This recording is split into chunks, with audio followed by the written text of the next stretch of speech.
परिचय।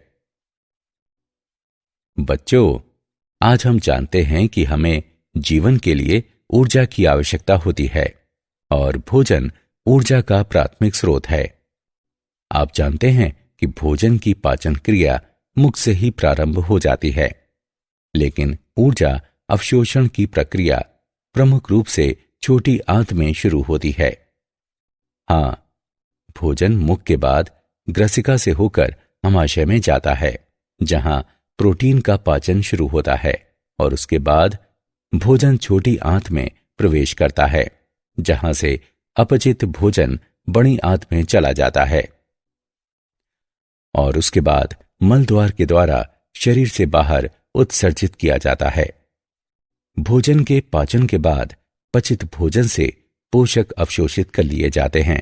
इसलिए इस मॉड्यूल में हम पाचन एवं अवशोषण के विषय में सीखेंगे।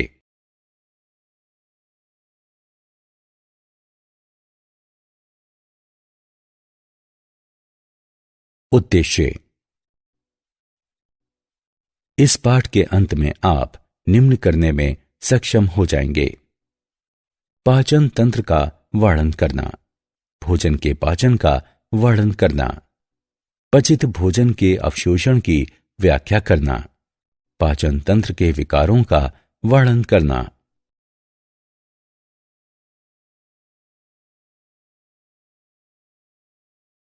पाचन तंत्र। मनुष्य के पाचन तंत्र में आहार नली एवं पाचक ग्रंथियां होती हैं। आहार नली विभिन्न व्यास वाली एक नलिका यानी ट्यूब होती है। इसकी लंबाई 8 से 10 मीटर होती है। हमारे आहार नली का पहला अंग मुंह होता है।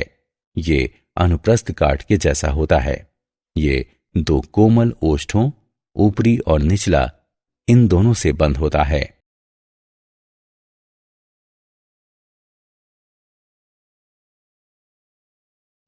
मुख या मुख गुहा एवं तालु। मुख या मुख गुहा, इसमें पर्याप्त जगह होती है, जो ऊपर से तालु, नीचे से गले और दोनों किनारों पर जबड़े से घिरी होती है। तालु ये मुख गुहा के छत का काम करती है तथा इसको नासिका कोश से अलग करती है।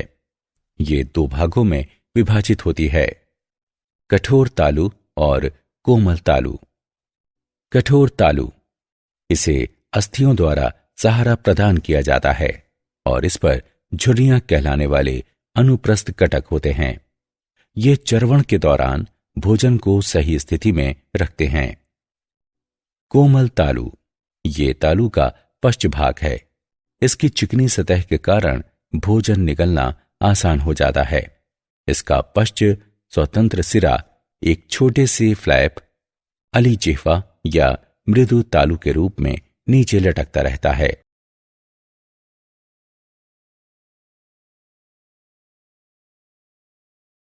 जिह्वा, ये लंबी स्वतंत्र रूप से घूमने योग्य संरचना है जो मुख गुहा के तल पर स्थित होती है। जिह्वा के कार्य। ये अंतर्ग्रहण में सहायता करती है। ये भोजन का स्वाद प्रदान करती है। भोजन चबाने के लिए ये इसमें लार मिश्रित करके इसे मुलायम और चिकनी बनाती है। निगलने के लिए ये भोजन को बोलस, ग्रास कहलाने वाले गोलाकार पिंड में बदल देती है।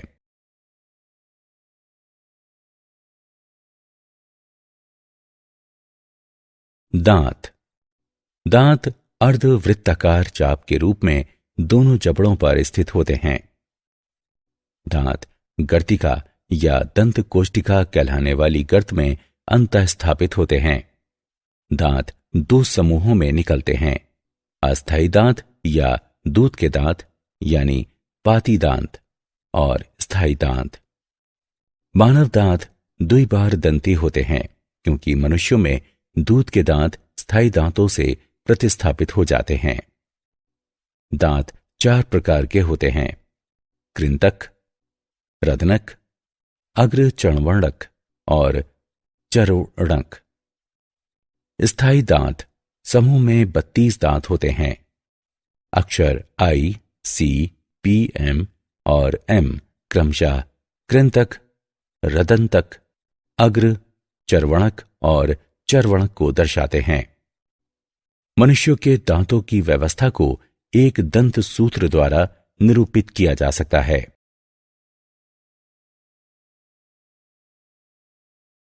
ग्रसनी।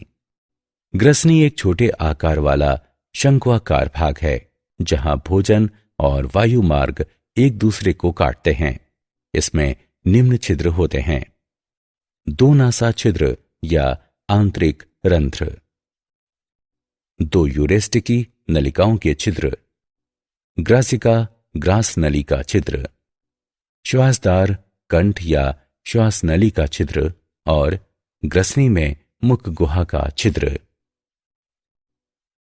नासा ग्रसनी नासा कक्ष के पीछे स्थित होती है और इसमें आंतरिक रंध्र होते हैं।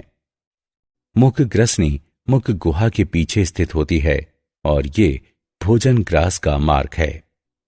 ग्रसनी काकल ग्रसनी का सबसे निचला भाग है और इसमें दो छिद्र होते हैं: श्वासद्वार और ग्रासिका।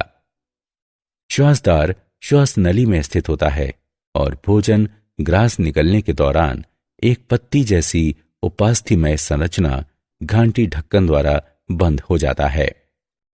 जब भोजन निगल लिया जाता है तब श्वास नली के छिद्र अलिजीवा द्वारा बंद हो जाते हैं।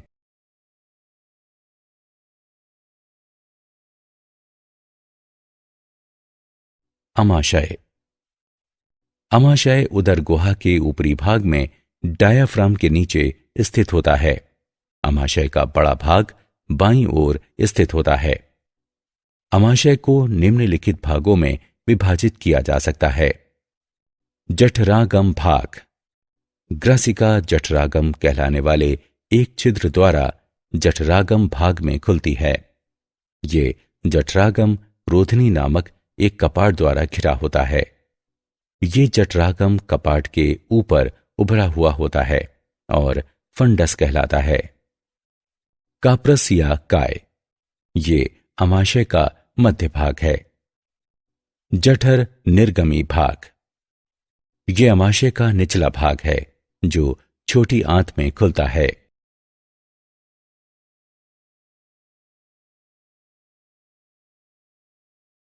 छोटी आंत। छोटी आंत लगभग 6 मीटर लंबी और 1 इंच व्यास वाली लंबी नली होती है। ये उदर गुहा में कुंडलित स्थित होती है। छोटी आंत में 3 भाग होते हैं: ग्रहणी, अग्र क्षुद्रांत और क्षुद्रांत। ग्रहणी आंत का पहला भाग है जो लगभग 25 सेंटीमीटर लंबा और यू आकार का होता है। अग्र क्षुद्रांत लगभग 2.5 मीटर लंबी और ग्रहणी की तुलना में संकरी होती है। अग्र क्षुद्रांत और क्षुद्रांत में स्पष्ट कटखंडन नहीं होते हैं।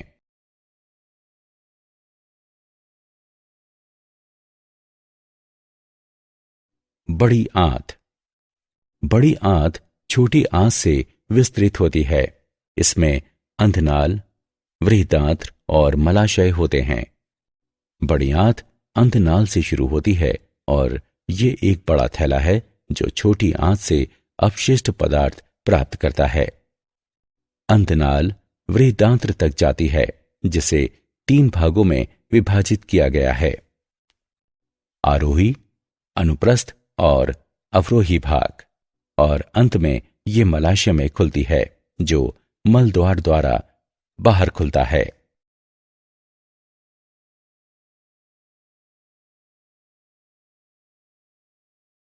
आहार नाल की दीवार में स्तर।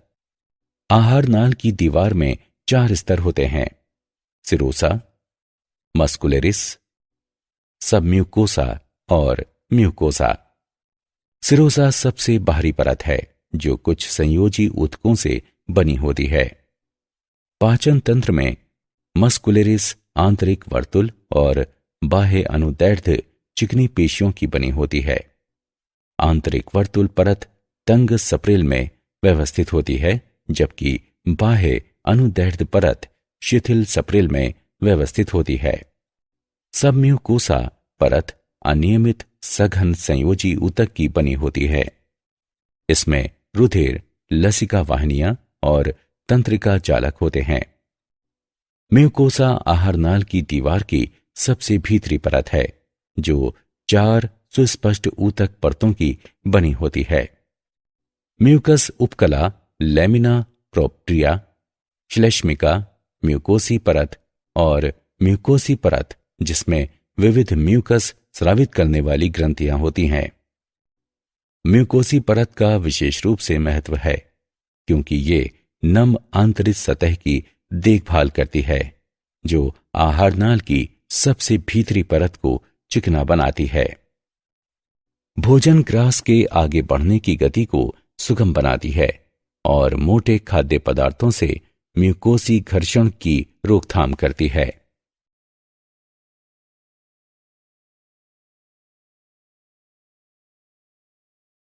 पाचन ग्रंथियां। आहारनाल से संबंधित 3 पाचन ग्रंथियों में लार ग्रंथियां, यकृत और अग्नाशय शामिल होते हैं।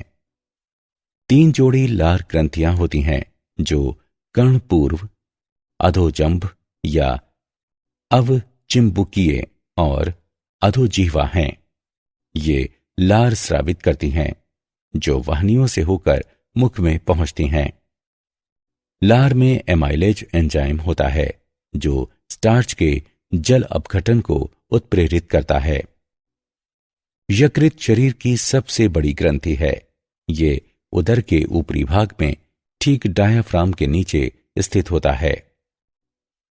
यकृत पालिका यकृत की संरचनात्मक इकाई है और इसमें यकृत कोशिकाएं होती हैं। प्रत्येक पालिका को आच्छादित करने वाला पतला संयोजी ऊतक ग्लिनसस पालिका कहलाता है। पित्तरस यकृत की कोशिकाओं द्वारा स्रावित किया जाता है और पित्ताशय में जमा होता है। पित्तरस पीला, हरा, प्रकृति में क्षारीय होता है।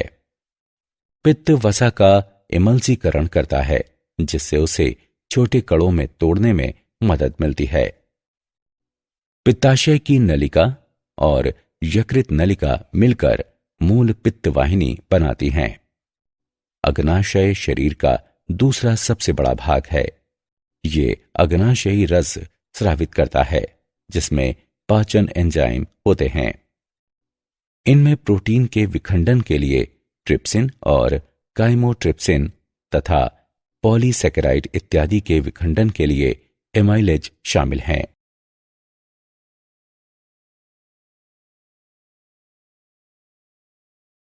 भोजन का पाचन। पाचन पथ की शुरुआत में दांत भोजन को चबाते और मिलाते हैं। इससे भोजन को छोटे छोटे टुकड़ों में तोड़ने की प्रक्रिया आरंभ होती है।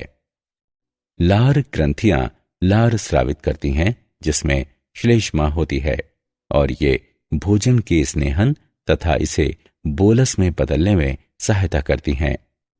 इसमें विद्युत अपघट्य और लार एमाइलेज एवं लाइसोजाइम एंजाइम होते हैं।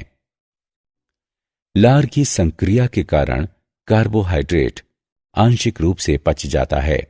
लगभग 30% स्टार्च लार एमाइलेज द्वारा जल अपघटित हो जाता है, जबकि लाइसोजाइम जीवाणुओं के संक्रमण को रोकता है। अब आमाशय में क्रमाकुंचन नामक पेशी संकुचन द्वारा भोजन के बोलस नीचे ग्राजिका में आगे बढ़ाता है।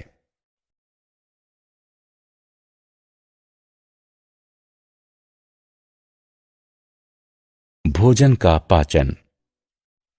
इसके बाद भोजन आमाशय में पहुंचता है। आमाशय की पेशी दीवार की ब्लोडन गति के कारण भोजन अम्लीय जठर रस के साथ मिश्रित हो जाता है और ये काइम कहलाता है। आमाशय का अस्तर हाइड्रोक्लोरिक अम्ल तथा प्रोटीन का पाचन करने वाला पेप्सिन नामक एंजाइम उत्पन्न करता है। काइम भोजन जठर निर्गम अवरोधी या वाल्व के माध्यम से धीरे धीरे छोटी आंत में पहुंचता है। छोटी आंत को 3 भागों में विभाजित किया गया है: गृहिणी, अग्र क्षुद्रांत और क्षुद्रांत। कायम यकृत से निकलने वाले पित्त अग्नाशय के पित्ताशयी रस और एमाइलेज पाचन रसों के साथ मिल जाता है तथा अन्य आंत्रीय एंजाइम जैसे कि माल्टेस, लैक्टेस और सुक्रेस कायम को विखंडित कर देते हैं। पेप्टाइड्स अमीनो अम्लों में, लिपिड्स वसा अम्लों एवं ग्लिसरॉल में तथा कार्बोहाइड्रेट शर्करा एवं ग्लूकोज में विखंडित हो जाते हैं।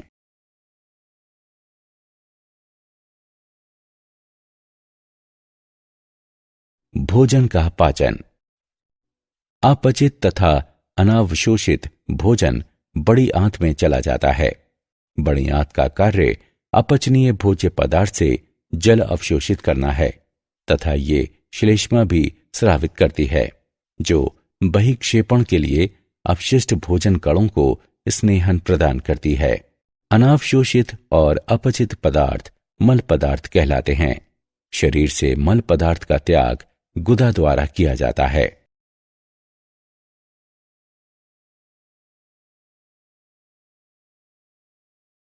पाचित उत्पादों का अवशोषण। अंतिम उत्पादों का जठरांत से रुधिर या लसिका तक का परिवहन अवशोषण है। पॉलीसेकेराइड्स के विखंडन द्वारा उत्पन्न मोनोसेकेराइड्स जैसे कि ग्लूकोज, गैलेक्टोज तथा फ्रक्टोज का परिवहन विसरण या सक्रिय परिवहन को सुगम करके आंत की उपकला तक किया जाता है। सरल विसरण प्रक्रिया द्वारा शर्करा रक्त प्रवाह में पहुंचती है। जल का परिवहन परासरण प्रवणता द्वारा किया जाता है। पेप्टाइड खंड जो प्रोटीन के विखंडन के कारण बनते हैं, मुक्त अमीनो अम्लों के लिए पचाए जाते हैं। मुक्त अमीनो अम्ल द्वितीयक सक्रिय परिवहन द्वारा उपकला में प्रवेश करते हैं और सरल विसरण द्वारा ये छोड़ दिए जाते हैं। वसा अम्ल और ग्लिसरॉल का परिवहन मिसेल नामक सूक्ष्म बूंदों के रूप में होता है। मिसेल आंतरिक म्यूकोसा में चले जाते हैं। ये पुनः काइलोमाइक्रोन नामक सूक्ष्म प्रोटीन में संरचित होकर अंकुरों की लसिका वाहिनियों में चले जाते हैं। उसके बाद अवशोषित पदार्थ रुधिर प्रवाह में मुक्त कर दिए जाते हैं। सभी अवशोषित पदार्थ ऊतक और अंगों में समाविष्ट हो जाते हैं और ये प्रक्रिया स्वांगीकरण कहलाती है।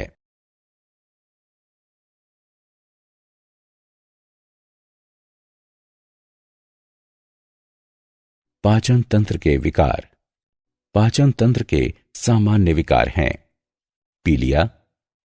रुधिर प्लाज्मा में पित्त वर्णकों के संचय के कारण त्वचा और नेत्र पीले रंग के दिखाई देते हैं। पित्त वर्णक लाल रुधिर कोशिकाओं के विखंडन के कारण यकृत द्वारा उत्पन्न किए जाते हैं। वमन आमाशय में संग्रहित पदार्थों का मुख से बाहर निकलने की क्रिया है। प्रवाहिका मल त्याग की अपसामान्य बारंबारता और मल का पतला हो जाना। कोष्ठबंधता यानी कब्ज, मल का कठिनाई से निष्क्रमण। अपच पाचन की सामान्य प्रक्रिया में बाधा के कारण पेट भरा भरा महसूस होता है। अपच का कारण एंजाइम स्राव में कमी, व्यग्रता, अधिक भोजन करना एवं मसालेदार भोजन है।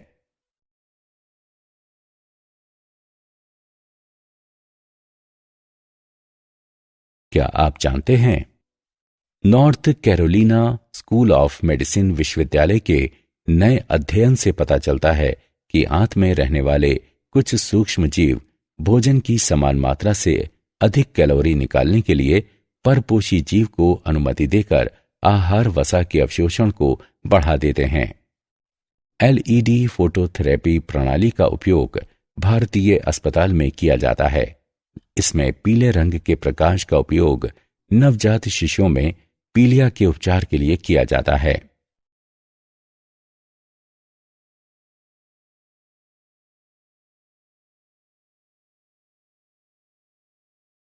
सारांश। आइए हमने जो कुछ सीखा है उसे संक्षेप में दोहराएं। मानव पाचन तंत्र आहार नाल और पाचन ग्रंथियों का बना होता है। मुख गुहा में पर्याप्त जगह होती है जो ऊपर से तालू, नीचे से गले और दोनों किनारों पर जबड़ों से घिरी होती है। दांतों के स्थायी समूह में 32 दांत होते हैं। ग्रसनी एक छोटे आकार वाला शंक्वाकार भाग है जहां भोजन और वायु मार्ग एक दूसरे को काटते हैं। अमाशय को जठरागम भाग, काप्रस या काय और जठर निर्गमी भाग में विभाजित किया जा सकता है। छोटी आंत में ग्रहणी, अग्र क्षुद्रांत और क्षुद्रांत होते हैं।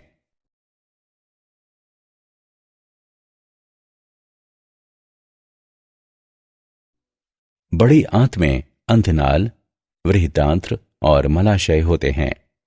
आहार नाल की दीवार 4 स्तरों सिरोसा, मस्कुलरिस, सबम्यूकोसा और म्यूकोसा की बनी होती है। लार ग्रंथियां यकृत और अग्नाशय पाचन ग्रंथियां हैं। अंतिम उत्पादों का जठरांत से रुधिर या लसिका तक का परिवहन अवशोषण है। पाचन तंत्र के सामान्य विकार पीलिया, वमन, प्रवाहिका, कब्ज और अपच हैं।